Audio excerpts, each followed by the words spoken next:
فرمان آخری نبی صلی اللہ علیہ وآلہ وسلم ہے، سب سے جلدی جن نیکیوں کا ثواب ملتا ہے وہ نیکی اور رشتہ داری نبھانا ہے، اور سب سے جلدی جن کا عذاب آتا ہے وہ ظلم اور رشتہ داری توڑنا ہے۔ رسول اللہ صلی اللہ علیہ وآلہ وسلم نے فرمایا، جو شخص جمعہ کے دن اپنے ناخن کاٹتا ہے اللہ پاک اس سے بیماری نکال کر شفا داخل کر دیتا ہے۔ رسول اللہ صلی اللہ علیہ وآلہ وسلم نے فرمایا، جس نے اللہ اکبر کہا تو اس کے لیے اس کے بدلے 20 نیکیاں لکھی جائیں گی اور اس کے 20 گناہ مٹا دیے جائیں گے۔ وقت بھی عجیب چیز ہے، کسی کا گزرتا نہیں اور کسی کے پاس ہوتا نہیں۔ رسول اللہ صلی اللہ علیہ وآلہ وسلم نے فرمایا، جس شخص نے اپنے بھائی کو اس کے کسی گناہ پر شرمندہ کیا تو وہ شخص اس وقت تک نہیں مرے گا جب تک کہ وہ اس گناہ کا ارتکاب نہ کر لے۔ حضرت علی رضی اللہ تعالیٰ عنہ نے فرمایا، اپنے گھروں سے مکڑیوں کے جالے دور کرو، یہ ناداری کا باعث بنتے ہیں۔ حضرت جابر بن عبداللہ رحمۃ اللہ علیہ فرماتے ہیں، جب کسی انسان کی موت کا وقت قریب آ جائے تو مستحب ہے کہ اس کے پاس سورہ رعد پڑھی جائے، کیونکہ یہ مرنے والے کے لیے آسانی کا اور اس کی روح قبض ہونے میں تخفیف کا سبب ہے۔ کسی دانا نے کیا خوب فرمایا ہے کہ نصیحت کی مثال گیلی مٹی جیسی ہے جسے دیوار پر لگایا جاتا ہے، اگر اس پر چپک جائے تو نفع دیتی ہے اور اگر گر جائے تو بھی اپنا اثر چھوڑ جاتی ہے۔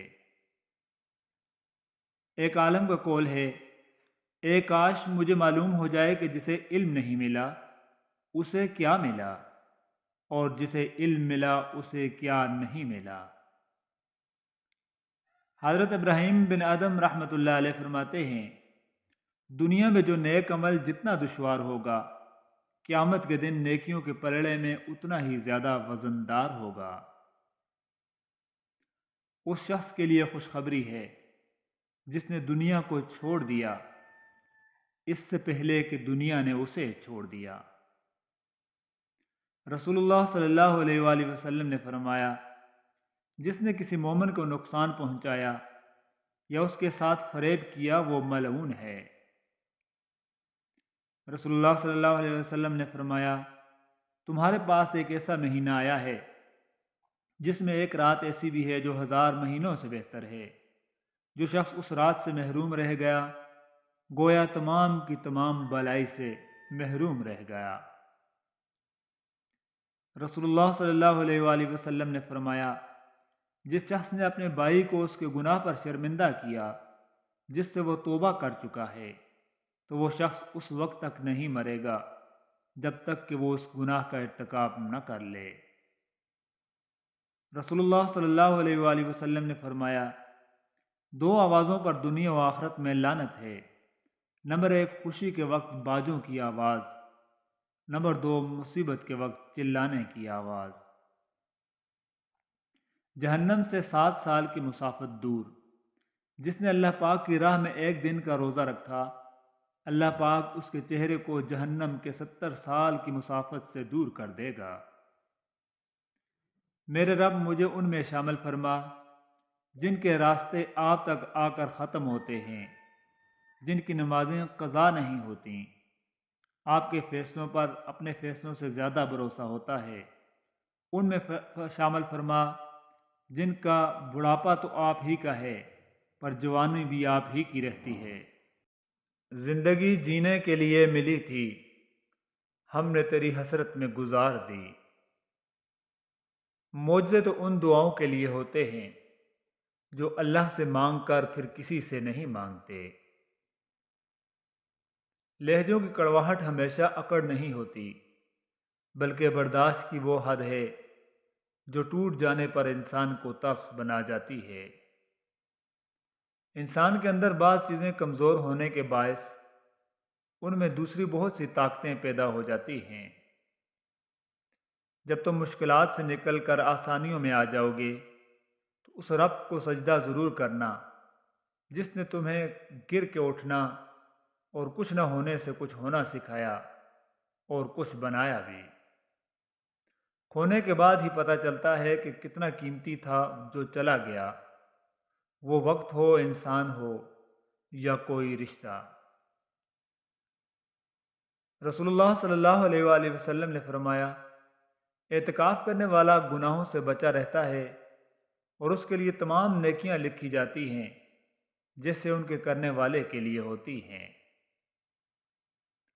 مخمل دے مسلے اتے سجدے نہیں کیتے، سڑکاں تے مزدوری کردیاں رل گیا واں، تو ہتھاں دے چھالے گن کے بخش دیویں، میں متھے تے محراب بنانا بھول گیا واں۔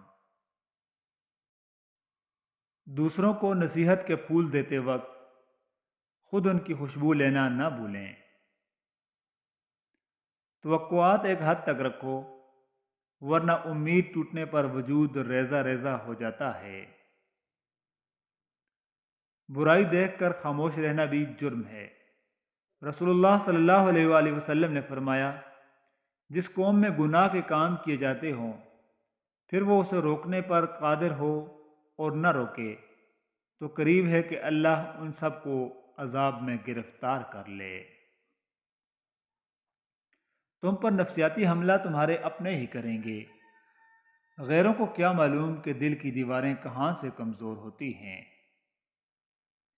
جو مخلص ہیں وہ بے وقوف تصور کیے جاتے ہیں، یہاں مطلب پرست عقل مند کہلائے جاتے ہیں۔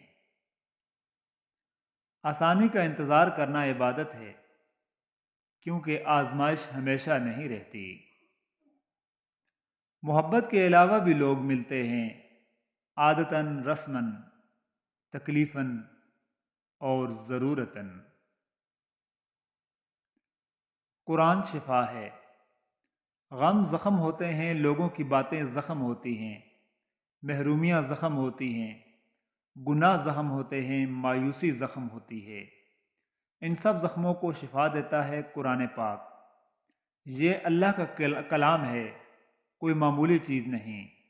یہ آسمانی مرہم ہے، یہ اللہ کی طرف سے شفا ہے مومنوں کے لیے۔